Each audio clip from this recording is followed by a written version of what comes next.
como veis por el título de la charla, en concreto es una pregunta: ¿es posible viajar en el tiempo? Entonces vamos a hablar mucho del tiempo. Este es otro de esos temas que yo suelo llamar misterios en la frontera de la ciencia, y lo veréis en las cosas que voy a contar a lo largo de la charla. ¿Y qué voy a contar? Primero centraremos lo que es el tiempo y qué es viajar en el tiempo. Y luego, como siempre suelo hacer, hablaré de lo que la ciencia dice acerca de los viajes en el tiempo, pues la relatividad del tiempo, las investigaciones que se están haciendo sobre viajes en el tiempo. Es decir, lo que la ciencia dice acerca de los viajes en el tiempo. Pero luego hablaré de supuestas pruebas de que hay gente que viaja en el tiempo. Y entonces pues iré contando distintas cosas, como el tema de los portales dimensionales, los crononautas, la precognición y la retrocognición y otros tipos de viajes en el tiempo que luego comentaré. Y acabaré, como siempre, pues con un resumen y unas conclusiones. Así es que, sin más, empezamos definiendo lo que es el tiempo. Bueno, el tiempo es una magnitud física con la que medimos la duración o la separación de acontecimientos. Duración de un evento o la separación entre eventos, entre sucesos. Y como bien sabéis, la unidad básica es el segundo, con sus múltiplos del minuto, la hora, etcétera, el día, etcétera. El instrumento para medir el tiempo siempre ha sido el reloj, desde la antigüedad el reloj de sol o el reloj de arena o el reloj de agua, pero ya empezaron a aparecer los primeros relojes mecánicos que se basaban en la ley del péndulo de Galileo. Pero hoy día, como bien sabéis, hay relojes digitales, muchos ya, incluso los que parecen mecánicos, son digitales, y relojes atómicos. Por ejemplo, este de aquí es el que se usa para definir el segundo, es decir, el que dice este es la dimensión del segundo en tiempo, ¿no?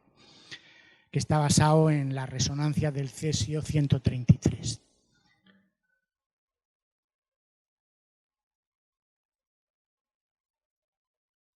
Bien, seguimos hablando del tiempo. Ya sabéis que en el tiempo los sucesos se ordenan cronológicamente en lo que podemos llamar línea del tiempo.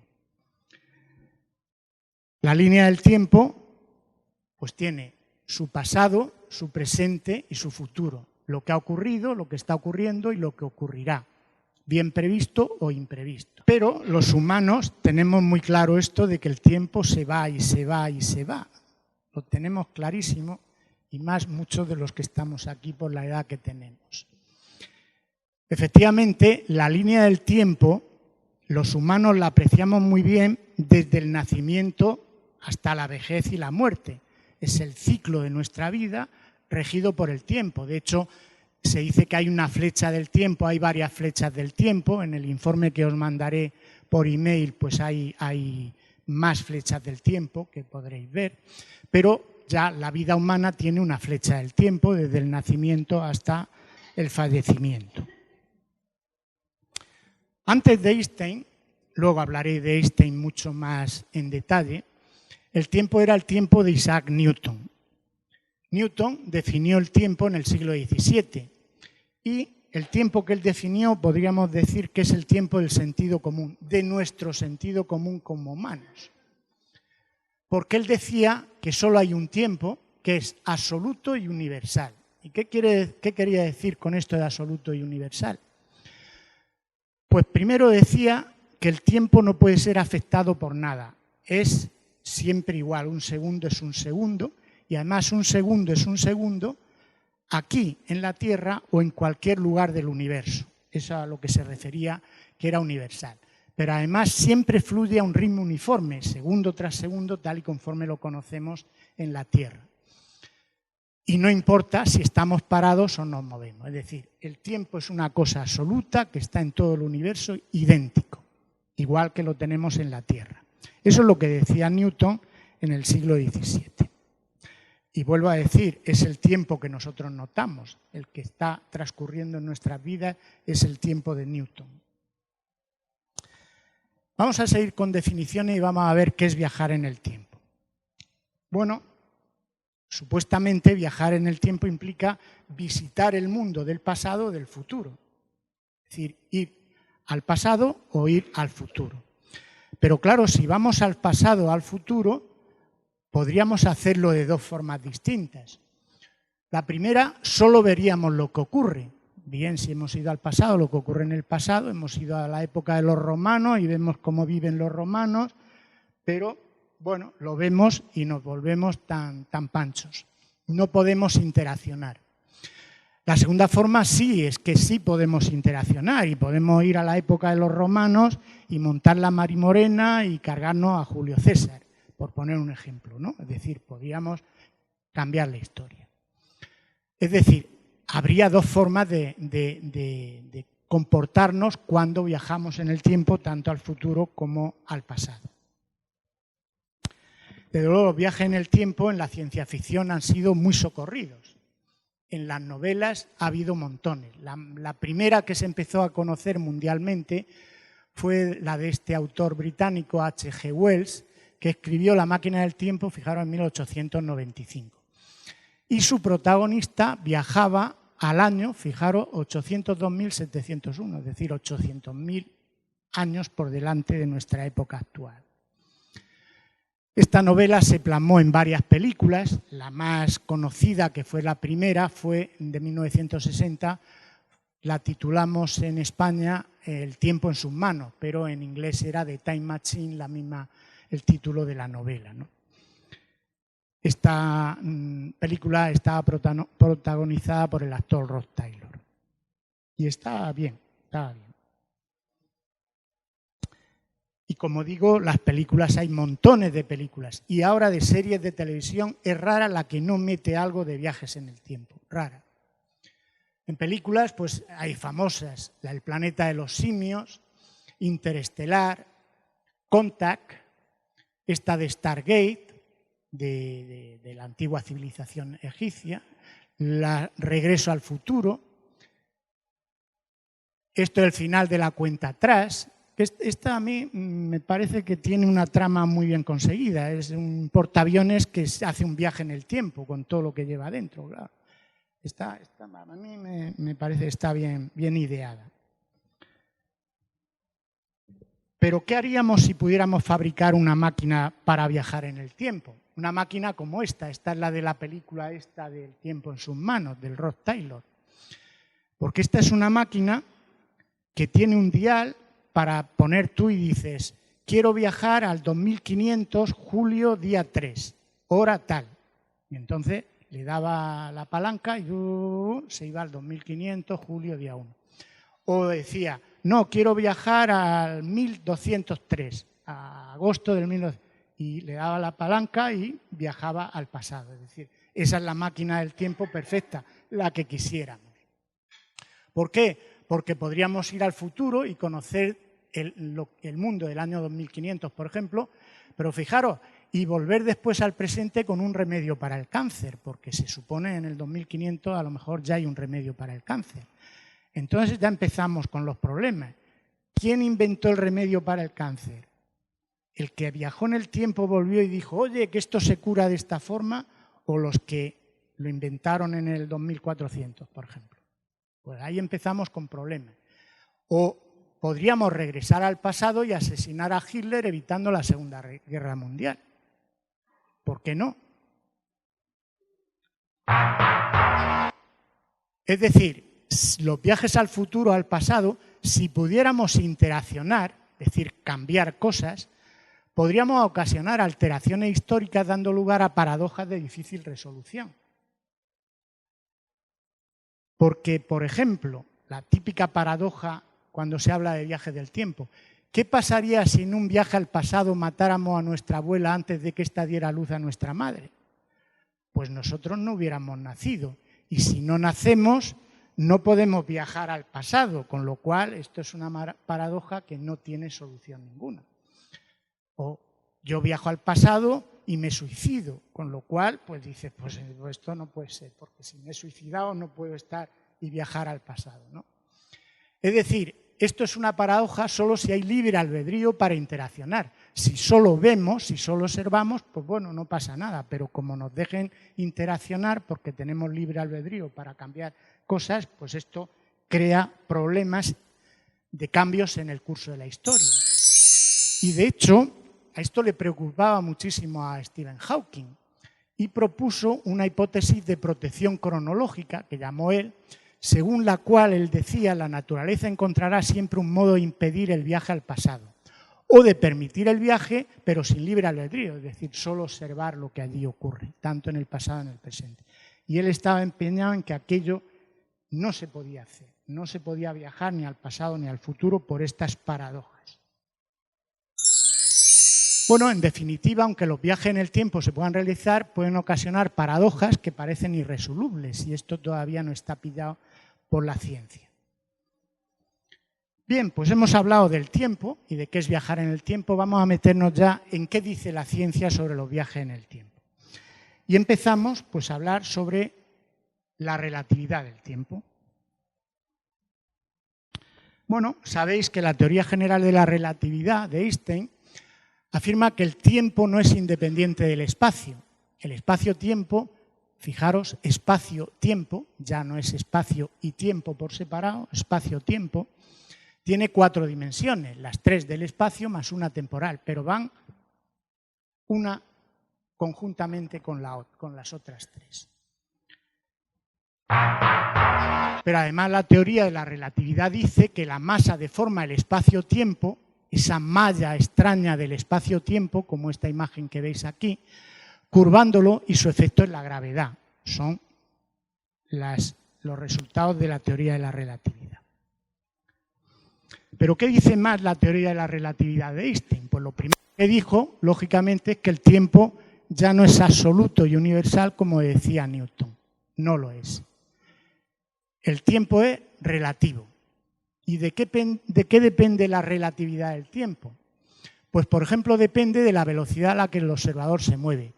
Conforme vayamos teniendo más velocidad, nos movamos a más velocidad, el tiempo se va ralentizando, se enlentece, es decir, el segundo se hace más largo.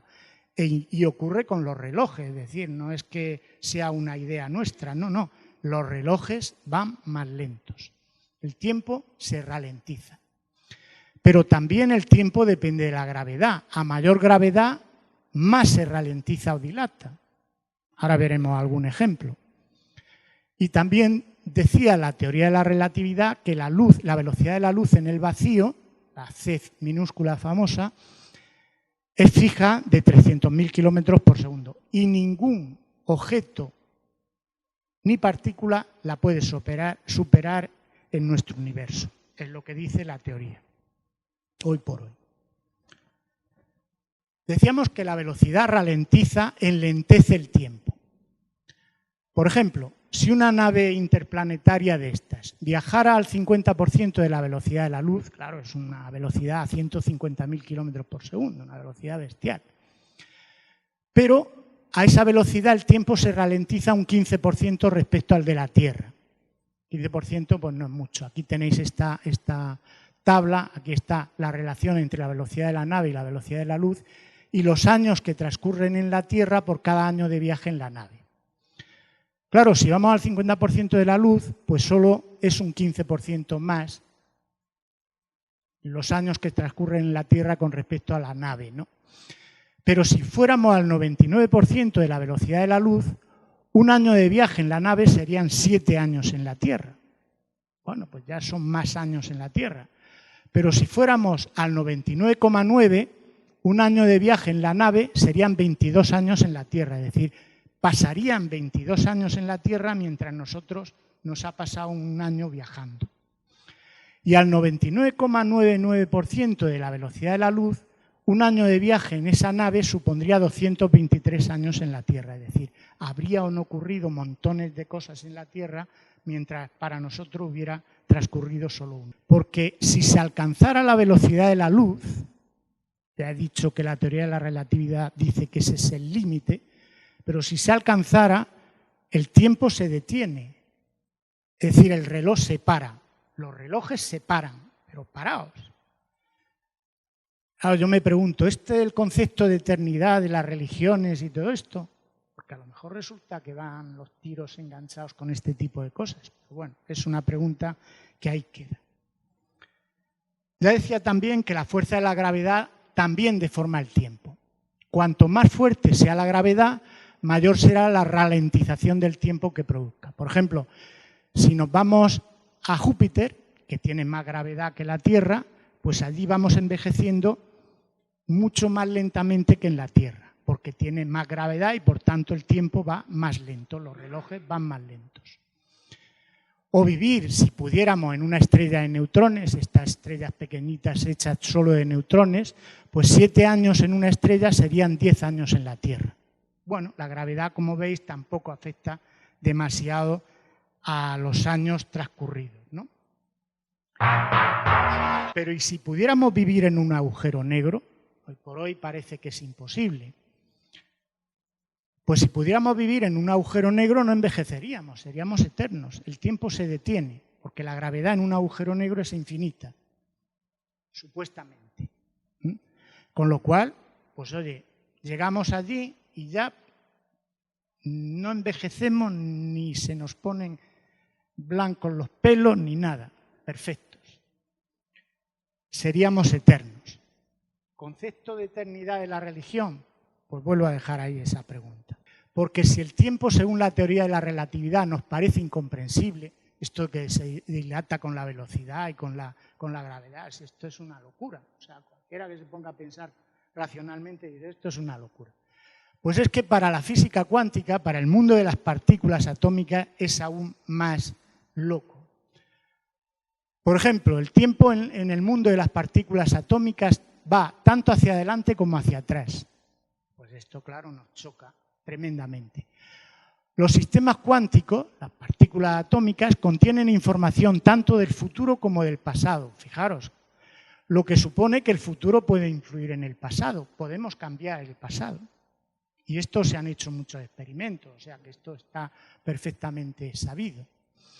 Otra cosa, dice, una partícula puede desaparecer de un lugar, en este espacio-tiempo, y aparecer en el otro extremo del universo, por poner un ejemplo.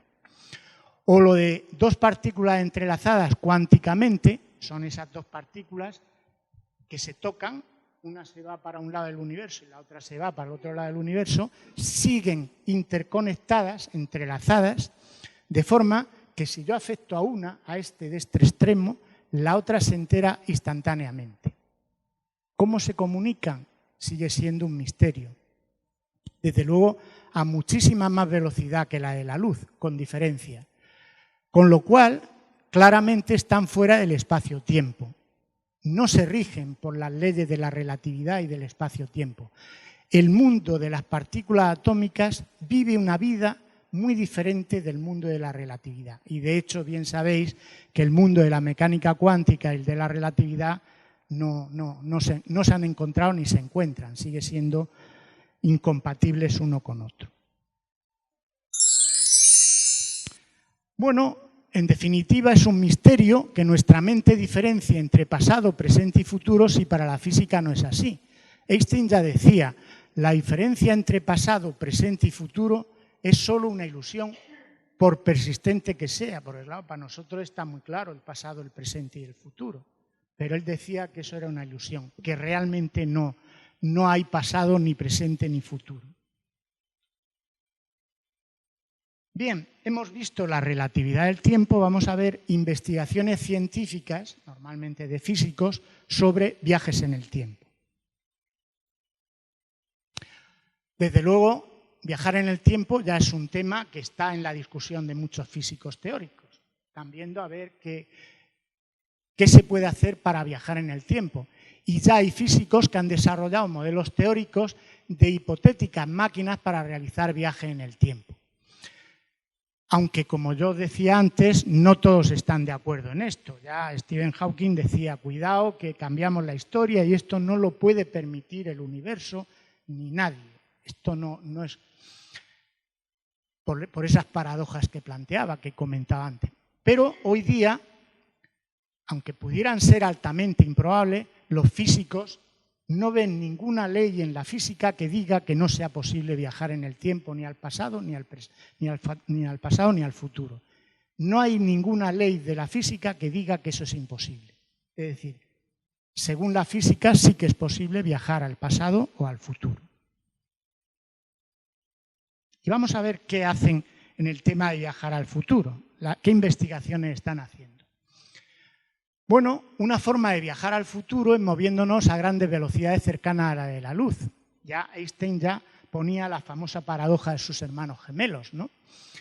Un gemelo permanece en la Tierra y el otro viaja en una nave a una velocidad, por ejemplo, de 290.000 kilómetros por segundo. La velocidad de la luz, 300.000, pues cerquita de la velocidad de la luz. Y pone la nave rumbo a Alfa Centauri, a las estrellas de Alfa Centauri, que está la más cercana a la Tierra, que está a 4,4 años luz de distancia de la Tierra. Bueno, pues el viaje de ida y vuelta del gemelo astronauta duraría a esa velocidad de 290.000 kilómetros por segundo, pues unos 9 años. ¿Pero qué le ha pasado al gemelo de la Tierra? Pues al hermano gemelo de la Tierra habría envejecido 40 años. Es decir, para él habrían pasado 40 años y ya tendría canas. Con lo cual, el gemelo astronauta, al volver, habría viajado hacia el futuro, ya que habrían pasado en la Tierra 40 años con todos sus eventos que hayan ocurrido. Es decir, cuando él vuelva, en la Tierra han pasado 40 años y dirá, pues cuántas cosas han pasado, catástrofes, guerras, paz, etcétera, a lo largo de esos 40 años. Fijaros lo extraño que es esto. Claro, es verdad que para hacer viajes interesantes, es decir, que pudiéramos viajar mucho hacia el pasado, habría que llegar con la nave a velocidades muy próximas a la de la luz. Como ya comentábamos antes, al 99,999% de la velocidad de la luz, un año de viaje supone 223 años en la Tierra. Con lo cual, si nos vamos de viaje a esa velocidad casi de la luz y tardamos 10 años en el viaje, al volver a la Tierra habrían transcurrido 2.230 años. Claro, en 2.230 años pueden haber ocurrido muchísimas cosas. Esto precisamente es el argumento del planeta de los simios.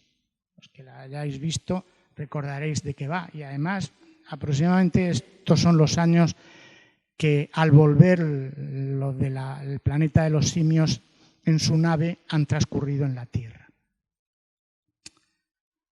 Bueno, pero es verdad que sí que hay máquinas que hacen acelerar a velocidades muy cercanas a la de la luz. Por ejemplo, el LHC de Ginebra, el CER este acelerador de partículas que hay en Ginebra, acelera protones al 99,999, es decir, 6,9% de la velocidad de la luz, es decir, muy, muy cerquita de la velocidad de la luz. Claro, es verdad que un protón pues es una partícula pequeña y acelerarla a esa velocidad cuesta mucha energía, pero bueno, es factible. De hecho, el LHC, el CER de Ginebra, consume energía pues como una ciudad de 50 o 70.000 habitantes, es decir, consume muchísima energía, pero bueno, acelerar protones pues no es una cosa inviable hoy día. Pero claro, si quisiéramos acelerar una nave, por ejemplo, de 10 toneladas al 90% de la velocidad de la luz, los cálculos dicen que se necesitaría la energía producida por los Estados Unidos en un siglo. Y estamos hablando del 90% de la velocidad de la luz, que no es mucho para viajar a ese futuro de la Tierra. Porque si seguimos acelerando para aproximarnos a la velocidad de la luz, llegaríamos a necesitar más de la energía total que hay en todo el universo. Con lo cual, pues esto no tiene visos de realidad ninguno. Es decir, estos viajes al futuro son inviables si queremos adelantar muchos años, con lo cual nos tenemos que aproximar a la velocidad de la luz mucho. Pero es que además no podemos volver al pasado. Es decir, nosotros podemos salir, viajar 10 años a una velocidad cercana a la luz y cuando volvamos habrán pasado 2.000 años aquí, pero volvemos al año 4000.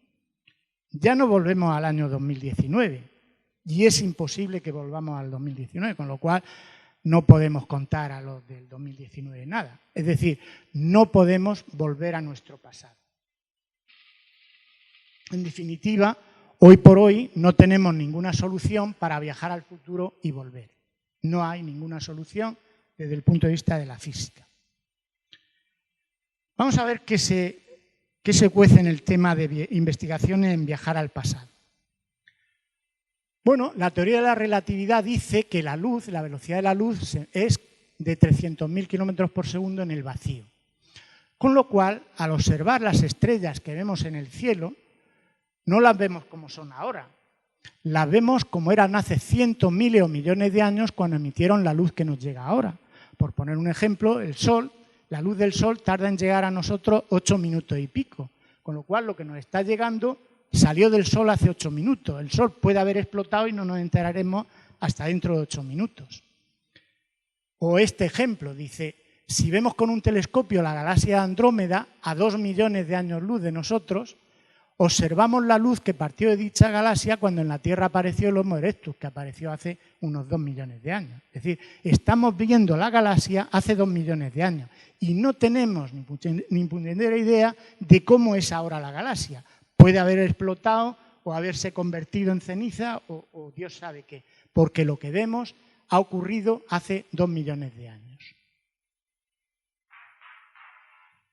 Así pues, cuando observamos los objetos celestes estamos viendo su pasado. Siempre vemos el pasado del universo.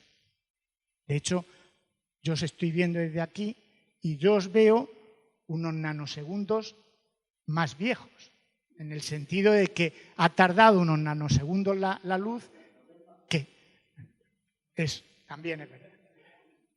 Es decir, que todo lo que vemos siempre es pasado. Por eso de que la velocidad de la luz es constante, 300.000 kilómetros por segundo. ¿Qué más dicen los físicos? Pues dice, el viaje en el tiempo hacia el pasado parece más problemático que el viaje al futuro, sobre todo por paradojas, como ya hemos visto la del asesinato del abuelo, ¿no?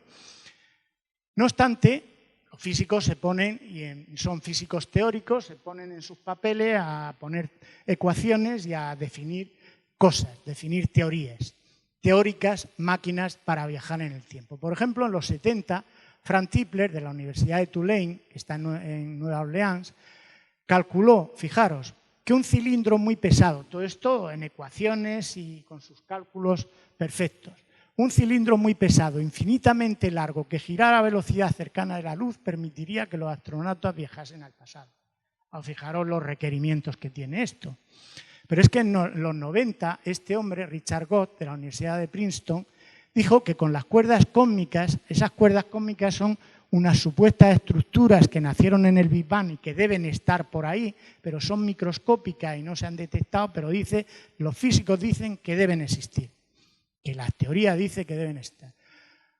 Bueno, pues usando esas cuerdas cósmicas con mucha energía y no sé qué más historias, se viajaría al pasado. Pero claro, fijaros, tanto esto como esto, pues estos son con unos requerimientos que hoy por hoy esto es inviable, no tiene sentido ninguno, ¿no? Son soluciones que plantean teóricamente los físicos que no van a ninguna parte. Bueno, pues en los 80 se planteó otra alternativa para viajar en el tiempo que se basaba en el concepto de agujero de gusano. ¿Qué es el agujero de gusano? Pues es como un túnel entre dos puntos alejados del universo. Se denomina también puente de Einstein-Rosen porque ya teóricamente Einstein, con su amigo Rosen, ya lo definió. Fijaros en la figura esta. Este sería el espacio-tiempo normal, el de fuera. Si yo quiero ir de esta línea de salida a esta línea de llegada, pues el camino sería esta flecha roja. Es decir, tengo que hacer todo este recorrido tardando pues lo que tarda en función de la velocidad que lleve. Pero si yo lograra abrir un agujero, un túnel en el espacio-tiempo por aquí, este que está dibujado, pues lógicamente estoy haciendo un atajo, con lo cual yo podría ir de la línea de salida a la línea de llegada por aquí y por tanto lo haría en mucho menos tiempo y con ese tipo de cosas se podría viajar al pasado o incluso al futuro, según dicen, de ida y vuelta. Bueno, usar esto de los agujeros de gusano se le ocurrió a este físico, Keith Thorne, de Caltech, por petición concretamente de Carl Sagan. Carl Sagan estaba, el famoso de la serie Cosmos, estaba escribiendo su novela en 1985, su novela Contact, que en ella se basó la película, esta que se ve aquí, protagonizada por Jodie Foster, que viajó a la estrella Vega, que está a 26 años luz de la Tierra, mediante un aparato que parece que los extraterrestres le indicaron cómo tenían que viajar. Bueno, pues esto al parecer lo hizo asumiendo que era posible la existencia de agujeros de gusano. Pero este físico, Thor, aclara que para que el agujero de gusano sea estable debe contener en su interior materia exótica que crea antigravedad, porque si no el agujero se deshace rápidamente. Materia exótica es antigravitatoria. Los físicos dicen que puede existir, hoy por hoy no se ha descubierto. Además, crear un agujero de gusano para una nave, es decir, ya una cosa de 10 toneladas o 20 toneladas, requeriría una energía mucho mayor que la que el Sol generaría en toda su vida, con lo cual, pues algo inviable hoy día. Otra alternativa inviable. Hay otra idea, que es la del llamado motor de curvatura o torsión. La han estudiado varios físicos, entre otros el más conocido es Miguel Alcubierre, que es un físico teórico mexicano. Es este joven de aquí. Esta idea del motor de curvatura se basaría en lograr que sea el espacio-tiempo que envuelve la nave el que se mueva, lo que podría conseguir velocidades mayores a la de la luz, fijaros. Porque es el espacio-tiempo el que se mueve y no me muevo yo a través del espacio-tiempo. Y por tanto no violo la teoría de la relatividad. Bueno, dicen que con estas soluciones yo podría ir a Marte en segundos, por poner un ejemplo. ¿Cómo funcionaría? Pues el motor crearía alrededor de la nave una pequeña burbuja en el espacio-tiempo, es decir, en todo el espacio-tiempo crea una burbuja y hace que la parte de atrás se vaya para atrás y la parte de adelante la empuje, con lo cual es la burbuja la que se mueve y por tanto no puede viajar a velocidades mucho mayores que la de la luz. Es decir, genera distorsiones del espacio-tiempo para que la burbuja se aleje del punto de origen y se aproxime a su destino. Por cierto, esta es la solución que daban en Star Trek. No sé si os suena, pero la nave Enterprise se basaba en el motor de torsión. Pero sigue siendo hoy una alternativa inviable. Bueno, estábamos hablando de viajar al pasado, pero si queremos solo ver el pasado en lugar de visitarlo, es más sencillo. Porque, como dije, al observar las estrellas no son como las vemos ahora, sino como eran cuando la luz salió de ella y nos está llegando a nosotros ahora. Entonces, podemos hacer este ejercicio. Fijaros. Si un rayo de luz que partió de la Tierra hace 5.000 años pudiera llegar a un agujero negro, no a su interior, porque ahí se queda, no sale, por eso se llaman agujeros negros, pero a sus inmediaciones, como el rayo de luz también la atrae la infinita gravedad del agujero negro, haría esto, es decir, se curvaría dándole la vuelta al agujero negro, como si esto fuera un espejo, y volvería, y podría volver por casualidad a la Tierra. Es decir, que si hace 5.000 años salió este rayo, que era cuando se estaban construyendo las pirámides o antes, pues si ese agujero negro estuviera a unos 3.500 años luz de la Tierra, al volver estaríamos viendo cómo se construyeron las pirámides. Claro, ¿qué pasa? Esto sería fabuloso. ¿Qué pasa? Pues que, lógicamente, aunque esto fuera posible, los fotones que nos llegan en este rayo que vuelve son 0, con lo cual es imposible que podamos ver esto. Hay otra historia para ver el pasado, estamos viendo el pasado, hay otra historia que es lo de la teoría esta de la memoria holográfica del universo. Alguna vez he hablado yo aquí de ella. Se dice, la del campo acásico y toda esta hipótesis que hay, Se dice que todos los sucesos que están ocurriendo en el universo se están guardando en una memoria holográfica. Además, se dice que está en la frontera del universo. Bueno, son teorías. Pero si ahí todo se guardara, pues en algún momento podíamos inventar algo para poderlo ver, lo que se ha guardado, y ver la historia pasada. Futuro no, porque no ha ocurrido, pero el pasado sí. De hecho, en esto estaba basado la famosa historia del cronovisor del Vaticano. No sé si a alguno os suena, esto ha dado mucha literatura. Unos sacerdotes, dirigidos por un sacerdote, dijeron que habían inventado una máquina que podía ver y fotografiar el pasado. Esto llamó mucho la atención y hubo mucha literatura y mucha historia, y el Vaticano se quedó callado ante esto, es decir, como si efectivamente lo hubieran hecho. Claro, ¿qué pasó? Que cuando les dijeron, bueno, pues si habéis viajado, darnos fotos de lo que habéis visto, porque como ya iban con sus máquinas de fotos supuestamente, y claro, las fotos que sacaron pues eran de cuadros y de imágenes que están por el mundo, claro, con lo cual pues aquello ya se dijo, esto es un fiasco, con lo cual pues aquello quedó en el olvido. Pero bueno, a lo mejor si efectivamente todos los eventos están guardados en esa memoria del universo, a lo mejor es posible en algún momento inventar algo que podamos verlos. Bueno, en definitiva, tanto viajar al futuro como viajar al pasado con las soluciones científicas planteadas hasta hoy es totalmente inviable. Inviable de todas. ¿Están los físicos en el camino correcto si sus soluciones todas son inviables y además de locos? Son soluciones de locos. ¿Habrá otras soluciones para viajar en el tiempo más sencillas y más al alcance de nuestras posibilidades y no sabemos cómo buscarlas? Pues esto es lo que voy a intentar explicar ahora. Supuestas pruebas de que los viajes en el tiempo son posibles.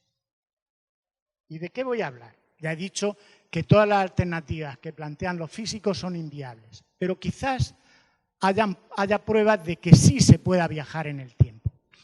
Por ejemplo, fenómenos extraños como los portales dimensionales o portales estelares, o viajes de personas en el tiempo, los llamados crononautas, o capacidades de la mente como la precognición o la retrocognición, o otros fenómenos misteriosos como, por ejemplo, supuestos viajes del espíritu al más allá, los OPAR, los ovnis, de todo esto es de lo que voy a hablar ahora. Y empezamos con los portales dimensionales. ¿A qué se le llama portal dimensional o portal estelar? Pues sería como una puerta mágica que conecta dos lugares distantes del espacio-tiempo y sería como el agujero de gusano que explicaba antes que dicen los físicos, ¿no? Bueno, desde la antigüedad se ha considerado la existencia de los portales estelares por los que se decía venían a visitarnos los dioses. Todas las culturas antiguas decían que los dioses viajaban desde su mundo a través de un portal estelar. Por cierto que alrededor de todo esto hay ahora mucha teoría y además mucha conspiración de que si en Irak, que si en el Golfo de Yemen, en el informe que os mandaré resumo este tipo de cosas, pero si buscáis portales estelares enseguida os sale Irak y el Golfo de Yemen. Bueno, pues en la antigüedad se decía que venían a visitarnos los dioses por los portales estelares y quizás, si existen los portales estos, podrían estar implicados en desapariciones misteriosas, fenómenos de tiempo perdido o de desplazamientos en el tiempo. Y me llama la atención, la curiosidad de que algunos de ellos, en los fenómenos que se han observado, ha involucrado una nube o una tormenta, que parece ser la clave del viaje en el tiempo. Voy a poner algún ejemplo. Parece que las nubes nos permiten viajar en el tiempo. Y vamos a ver un par de ejemplos. Desaparición de ejército inglés en Turquía. Estamos en 1915, Primera Guerra Mundial, pues 800 soldados británicos desaparecieron en Turquía. Los soldados iban a reforzar unas posiciones donde otros ingleses estaban luchando contra los turcos y los alemanes. Estamos en la Primera Guerra Mundial. Bueno, pues los ingleses que estaban allí en las trincheras los vieron llegar a los 800 soldados, todos alegres, diciendo, hombre, por fin nos vienen a ayudar a luchar contra el enemigo. Pero de pronto aparecieron unas extrañas nubes que cubrieron a los 800 soldados. Pues cuando las nubes se elevaron, los soldados con todos sus pertrechos habían desaparecido. No quedó rastro de nada.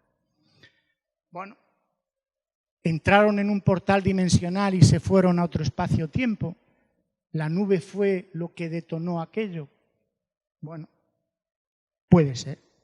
Es una hipótesis. Otro ejemplo. Vuelo 502 de Aviaco. Esto podréis encontrar muchísima información en Internet, porque fue muy famoso. 1978, el vuelo 502 de Aviaco, de Valencia a Bilbao, creo que venía de Palma de Mallorca.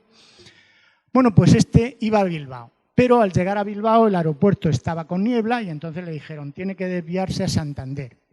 Bueno, pues el piloto tomó rumbo a Santander.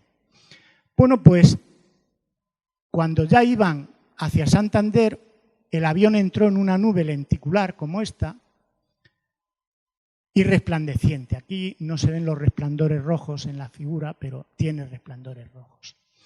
Bueno, pues en el momento de entrar en la nube, el instrumental del avión dejó de funcionar. Las comunicaciones con las dos torres de control de Bilbao de Santander se desaparecieron.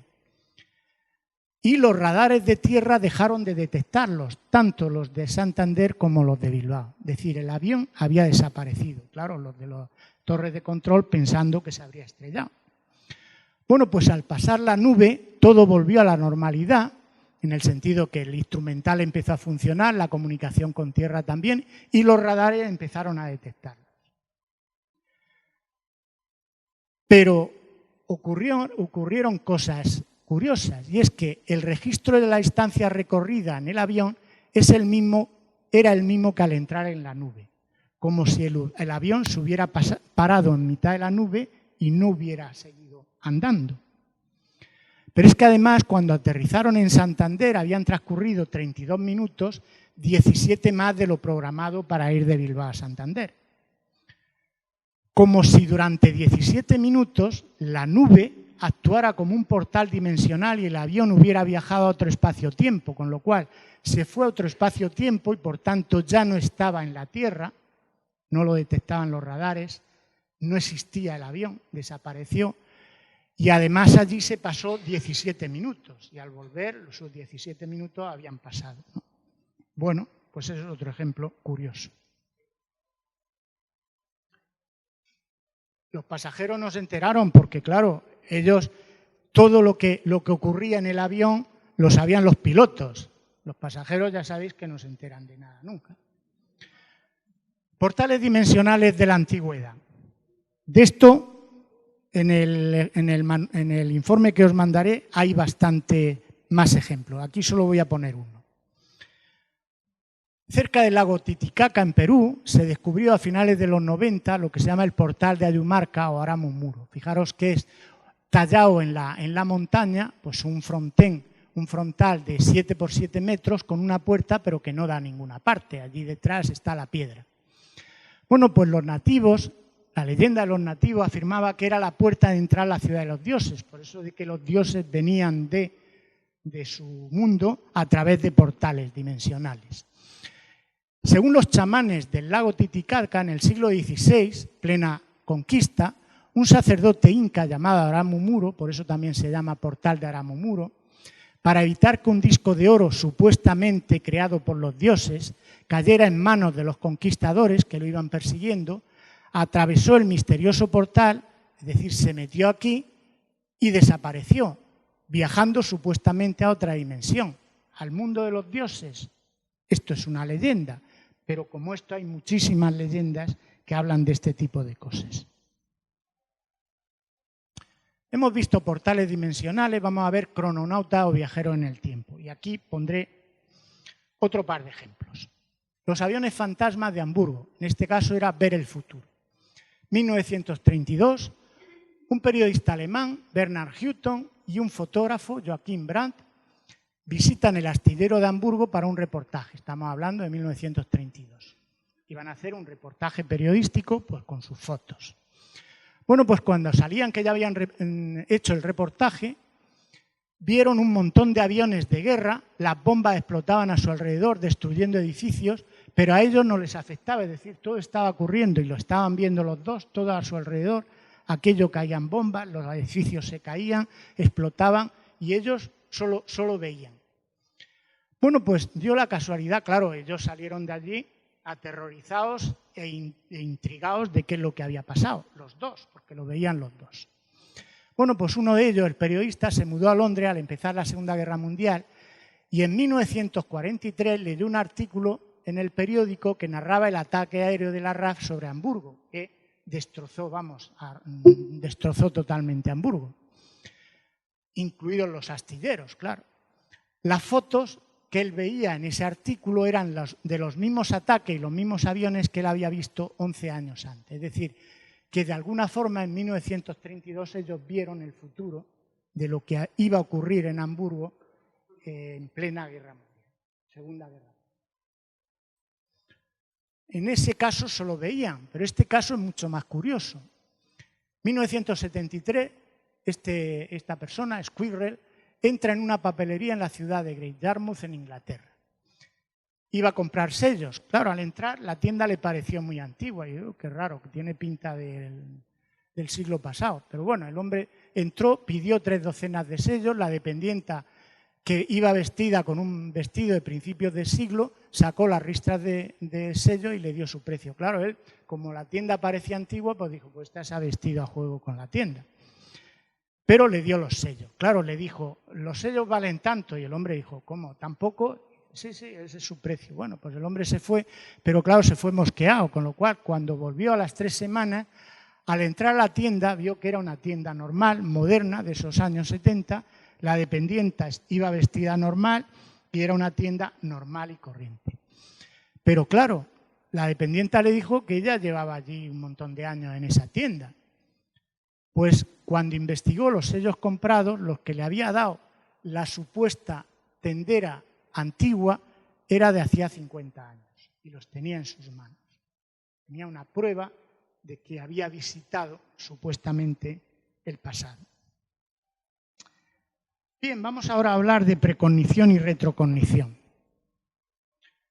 Bajo lo que conocemos como estados alterados de conciencia, sueño, trance, hipnosis, meditación, privación sensorial, etc., puede actuar lo que se denomina como percepción extrasensorial, la ASP en inglés. Una de las sorprendentes facultades de la mente, bastante investigada por la parapsicología y que nos permite, por ejemplo, o sea, hay muchos fenómenos de estos de percepción extrasensorial, pero 2 de ellos son la precognición, que es obtener información del futuro, o la retrocognición, que es obtener información del pasado. Es decir, como si la mente humana, en esos estados alterados de conciencia, no estuviera sometida a las barreras del espacio-tiempo. Vamos a ver la precognición. ¿Qué es la precognición? Pues se refiere a la capacidad de adivinar o predecir sucesos que ocurrirán en el futuro.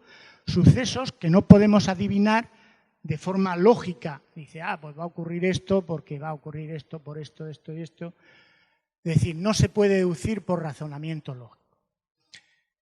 De alguna forma, la precognición supone que viajamos al futuro para ver los hechos que van a suceder. Ver, observar. Como ya he comentado, suele ocurrir de forma espontánea en sueños, como si durante los sueños las barreras del tiempo se pudieran saltar. Y de esto todos tenemos experiencia, de cuando soñamos el tiempo no se rige por las leyes normales de nuestra vida diaria. Un ejemplo solo. En el informe que os mandaré hay muchos. 21 de octubre de 1966, 144 personas murieron por una avalancha de residuos de carbón que cayó por una montaña en Aberfan, al sur de Gales. Enterró a toda una escuela. Aquí veis la foto, veis la avalancha de carbón que enterró la escuela que está aquí debajo. Bueno, pues 144 personas murieron, la mayoría niños de la escuela. Bueno, pues una niña de esa escuela, Erin May Jones, de 9 años, murió en la avalancha, pues el día anterior le había contado a su madre que había soñado que al llegar a la escuela el edificio desaparecía bajo una cosa negra. Pregunta, la niña había viajado al futuro con su mente, pues parece claro que ella vio lo que iba a ocurrir. Es que en aquel momento un psiquiatra de aquel sitio estuvo viendo cuánta gente había soñado, había tenido sueños y encontró bastante gente que había tenido sueños de esta catástrofe antes de que ocurriera. Vamos a ver la retrocognición. La retrocognición se define como la capacidad de la mente para ver acontecimientos ocurridos en el pasado que, como decía antes, no podrían haber sido conocidos de manera natural o razonada. Por ejemplo, a mí me encantaría saber cómo construyeron las pirámides de Egipto. Hoy por hoy, ninguna historia nos dice cómo lo hicieron. Bueno, según los expertos en fenómenos psíquicos, la retrocognición se manifiesta generalmente en forma de sueño o visiones similares a sueños. Veo toda una cosa que es del pasado. Un ejemplo. Esta maestra, Anne May, visitaba con su marido el conjunto arqueológico de Clabaker, que es el que veis aquí. Es una serie de construcciones sepulcrales de hace unos 4.000 años. Bueno, pues al apoyarse sobre una de las tumbas, empezó a ver a un grupo de hombres de cabellos oscuros y largos que llevaban túnicas peludas y pantalones de tiras de cuero cruzadas y que andaban lentamente arrastrando uno de los grandes monolitos. Bueno, ella dice que tras unos segundos desapareció la visión de esos supuestos constructores de esas tumbas, porque tal y conforme ella los vio, parece claro que eran los habitantes de aquella época de hace 4.000 años. ¿Había viajado al pasado con su mente? Pues quizás. Por otra parte, os recuerdo que los físicos dicen que no hay ninguna ley que prohíba el viaje al futuro o al pasado. Luego, se puede hacer razonablemente. Por otra parte, en mi opinión, el recuerdo de supuestas vidas pasadas, lo de la reencarnación, esa creencia en que cuando morimos nuestra alma se va al más allá y luego se reencarna en otro que acaba de nacer y entonces así tenemos muchas vidas y vamos mejorando. Bueno, esta es la creencia de la reencarnación que el hinduismo, el budismo, el taoísmo pues la tienen muy metida dentro. Es decir, ellos creen en este tipo de fenómenos. Pero también se dan casos de estos supuestos conocimientos de vidas pasadas, que son las reencarnaciones, en culturas occidentales, y hay bastantes ejemplos. Voy a poner solo uno de cultura occidental. Una mujer danesa, Jette Toft, aseguraba que vivió hace siglos en el pueblo riojano de Autol. Bueno, ella contaba de que había vivido en un pueblo, que era una niña de tal, de no sé qué, contaba toda una historia, igual que cuentan los supuestos reencarnados, ¿no? Bueno, pues un equipo del programa Strik de la televisión danesa que se dedicaba a la investigación empezó a investigar el caso en 2003. Y a través de un dibujo de esta chica, de esta señora, que hacía de la Virgen del pueblo, de la ermita de la Virgen de Nieva, que es la patrona del pueblo, de Autol, localizaron el pueblo. Estuvieron dando algunos palos de ciego, pero al final localizaron el pueblo y viajaron junto con esta señora a Autol. Pues bueno, ella cuando llegó empezó a dar datos, por ejemplo, del alcalde del pueblo en 1850, datos que corroboraron perfectamente, lo típico del tema de las vidas pasadas. Pero también de la niña Nicanora Beamonte, que ella decía que era su anterior vida.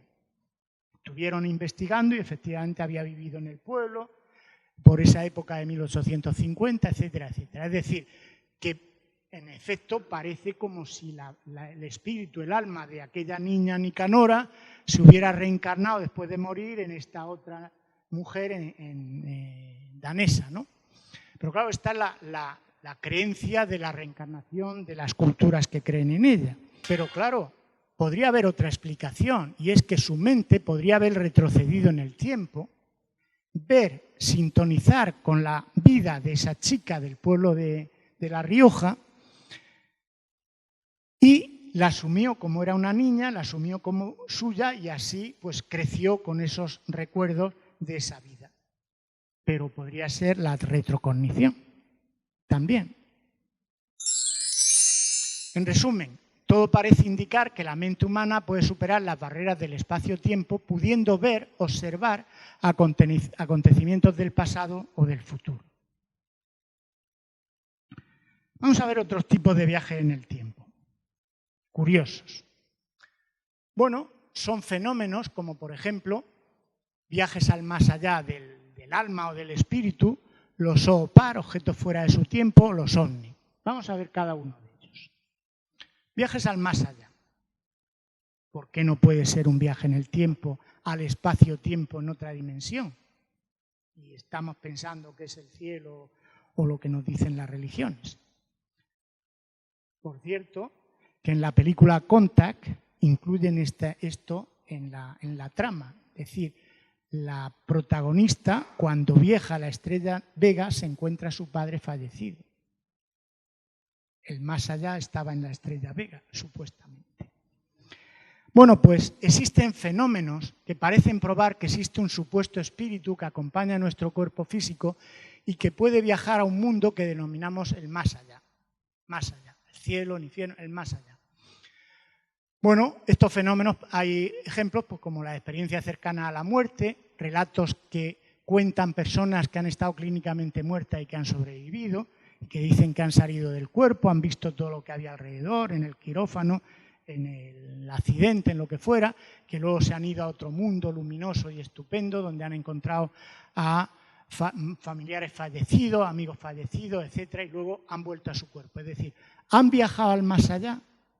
Pues parece. Experiencias extracorpóreas ocurren cuando el espíritu sale del cuerpo y viaja a otros lugares y tiempos con libertad absoluta. Esto le pasa a alguna gente pues estando durmiendo o estando en entrevela, y hay gente que dice que lo consigue adrede. Bueno, yo no he probado. Los fantasmas son supuestos espíritus de seres muertos que se manifiestan entre los vivos, como si viajaran desde ese más allá a nuestro mundo y se aparecieran aquí. Podría ser también. Definitiva, ¿probaría esto que existe un espíritu y que viaja a otras dimensiones del espacio-tiempo? Que ese más allá sea otro mundo, otra dimensión del espacio-tiempo. Podría ser. Vamos a hablar de los OOPAR. La palabra viene del Out of Place Artifact, artefacto fuera de lugar, que la acuñó en los 60 este zoólogo Ivan Sanderson, haciendo referencia a objetos arqueológicos encontrados en lugares imposibles por sus características. Es decir, encontrar, no sé, un reloj como el mío que llevo ahora en un estrato de hace 100.000 años, pues no tiene sentido. Pues este tipo de cosas son las que dejan a los arqueólogos un poco perplejos, ¿no? Claro, esto, como digo, supone un quebradero de cabeza para los arqueólogos y en muchos casos, al no encontrar explicación que cuadre, pues esos objetos se ignoran o son considerados un fraude sin más investigaciones sobre ellos. Bueno, esto no cuadra, pues bueno, se aparca y a otra cosa mariposa. Pues eso, si yo tuviera un martillo como este, el martillo de esta localidad, Londres, en Texas, en Estados Unidos, fijaros el martillo, que está fotografiado aquí, está incrustado dentro de la roca, el hierro y la madera fosilizados y metidos dentro de la roca, pero el problema es que la roca estaba datada en 140 millones de años. Es decir, esto no tiene explicación ninguna y son estas cosas que los arqueólogos dicen, esto no cuadra, fraude, o algo se movió allí, pero también puede haber otra explicación. ¿Podría ser que un humano actual viajara al pasado de hace 140 millones de años y dejara allí el martillo? Y se fosilizó hace 140 millones. Si los viajes en el tiempo son posibles, y dicen los físicos que sí, ¿por qué no? Es una pregunta de fábula, pero oye, ¿por qué no? Si los viajes en el tiempo son posibles, ¿por qué no? Otro ejemplo, huellas de zapatos de hace 400 millones de años. Veis aquí las huellas, unos clásicos zapatos encontrados por este hombre en los 60. Este hombre buscaba trilobite en el estado de Utah, en Estados Unidos. Y observó que estas huellas de zapatos tenían trilobites en la huella. Pero claro, los trilobites vivieron en la Tierra entre hace 540 y 250 millones de años. Y la roca estaba datada hace unos 400 millones de años, con lo cual sí que cuadra. Pero claro, unas huellas de zapatos hace 400 millones de años, esto no cuadra. De ninguna forma, pisando trilobites, además. Bueno, ¿podría ser que un humano actual viajara al pasado y dejara allí la huella de su zapato? Insisto, si los viajes en el tiempo son posibles, pues esto podría ser. Los ovnis. Bueno, como sabéis, no existe una hipótesis clara de la naturaleza de los ovnis, aunque ahora están muy de moda. Sabéis que han liberado una serie de información del Pentágono con vídeos y un montón de cosas acerca de los ovnis, puesto que parece que el Pentágono sigue investigando todo esto de los objetos volantes no identificados, aunque decían que no.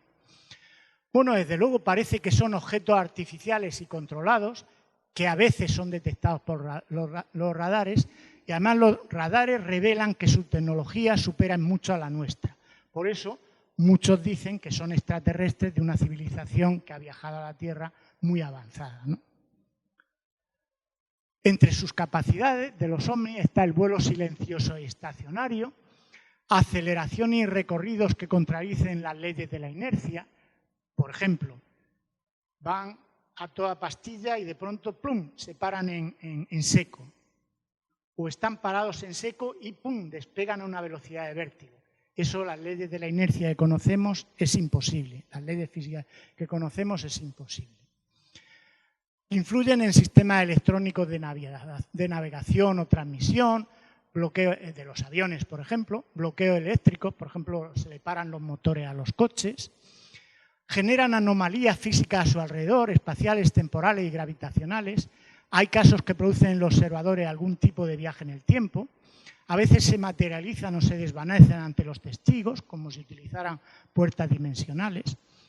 Bueno, pues precisamente con estas noticias de los ovnis que han salido ahora recientemente del Pentágono, uno de los directores de esa unidad que está investigando, que se llama, por cierto, tiene un nombre español, Luis Elizondo, es puertorriqueño descendiente de vascos, pues este que ha estado al frente de esa unidad de investigación de los ovnis dice que todo lo que él ha investigado de los ovnis parece como si utilizaran el motor de torsión o de curvatura que hablé antes.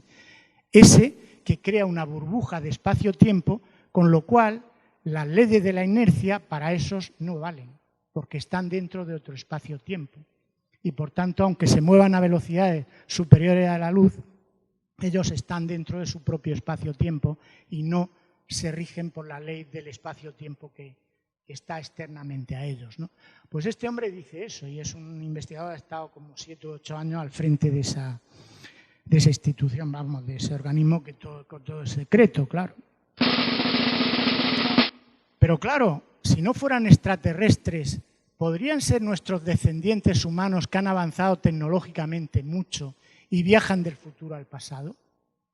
Hay muchos que dicen esto, porque una de las cosas que parece es que no quieren interaccionar con nosotros, como si no quisieran cambiar la historia, es decir, por el tema de las paradojas. Entonces, por eso hay algunos investigadores de los ovnis que dicen, no, estos no son extraterrestres, son terrestres nuestros del futuro, dentro de 3.000 años o dentro de 10.000, que viajan al pasado y nos visitan. Y tienen, claro, una tecnología impresionante. Podría ser. Bueno, pues ya le hemos dado una vuelta a qué es el tiempo, a lo que dice la ciencia sobre el tiempo y sus investigaciones y supuestas pruebas sobre viaje en el tiempo. Vamos a acabar con un resumen y unas conclusiones. Bueno, en física hay dos teorías, como bien sabéis, la relativista y la cuántica, las cuales modifican radicalmente nuestro concepto, el concepto humano del tiempo, lo de la línea del tiempo, pasado, presente y futuro. Y ambas teorías coinciden, como ya vimos, en afirmar que el tiempo en su naturaleza esencial sigue siendo un enigma. No sabemos qué es el tiempo, por todos estos fenómenos que yo he ido contando. Es más, desde siempre, desde los tiempos de Aristóteles, el tiempo ha sido uno de los enigmas que más ha intrigado. Por ejemplo, en el siglo V, San Agustín ya decía, ¿qué es pues el tiempo? Si nadie me lo pregunta, sé lo que es.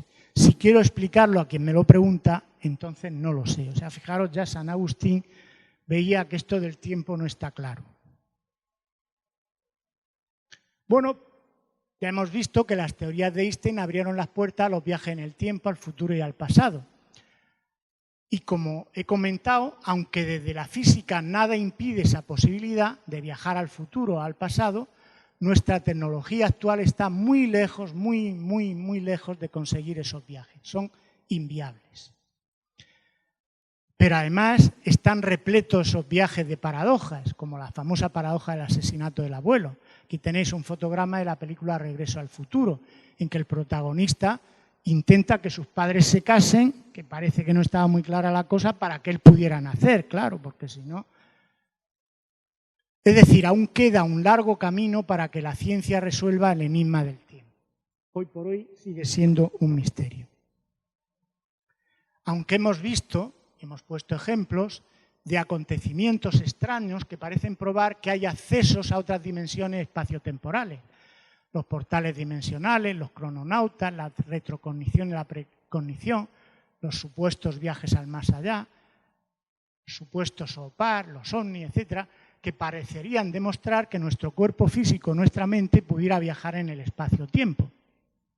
Claro, yo me vuelvo a hacer otra pregunta, pero si es la mente la que viaja en el tiempo, ¿qué es la mente y por qué altera el tiempo? ¿Por qué puede viajar al pasado o al futuro, en la retrocognición o en la precognición?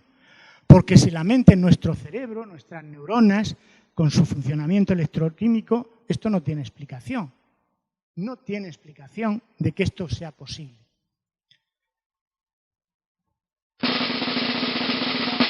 Claro, yo me hago otra pregunta. ¿Será el supuesto espíritu el que produce estos extraños fenómenos? Otra pregunta que dejo en el aire. Bueno, yo asumo que cuando se logra unar la física cuántica y la relativista, que como he dicho no se encuentran, en una nueva teoría del todo, ya sabéis que está la teoría de cuerdas, que sigue siendo una fabulación matemática impresionante, hoy por hoy no hay ninguna teoría que funda física cuántica con relativista de una forma sencilla.